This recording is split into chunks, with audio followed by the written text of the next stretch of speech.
আজকে আমি আমার স্কার্টবুকের পেজ 3 ডেকোরেশন করব। তার জন্য আমি আমার স্কার্টবুকের পেজে প্রথমে একটা হোয়াইট পেপার নিয়েছি, এটার উপর গ্লিটার পেপার দিয়ে পেজে লাগিয়ে দিব। অ্যান্ড এই পেপারের দুই পাশে আমি গ্লু ইউজ করেছি যেন ভেতরে আমি কার্ড ইউজ করতে পারি। এখানে আমি কার্ড বানানোর জন্য একটা হোয়াইট পেপারের উপর একটা হার্ড পেপার নিয়ে সেটাকে আমি চারদিক থেকে কেটে দিয়েছি একটু রাউন্ড শেপ করে। অ্যান্ড এটার উপর আমি পাঞ্চ করে একটা রিবন লাগিয়ে দিয়েছি বো শেপ করে। তো এখানে আমার প্রথম পেজে কার্ডগুলো রেডি হয়ে গেছে, যেগুলোর মধ্যে আমি মেসেজ লিখব। এখন যেই ডিজাইনটা দেখছেন এটা আমি ভিডিও নিতে পারি নাই, তার জন্য আমি দুঃখিত। এবার আমি কিছু খাম বানাবো, তার জন্য আমি একটা পেপারকে 3টা পার্ট করে কেটে নিয়েছি সমানভাবে। উপরের পার্টটা আমি চিঠির খামের মতো করে কেটে নিয়েছি।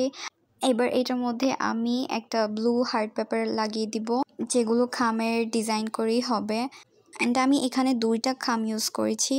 উপরে আমি কিছু বেলুন অ্যাড করে দিব। এবার আমি কিছু ডিটেলস অ্যাড করে দিয়েছি।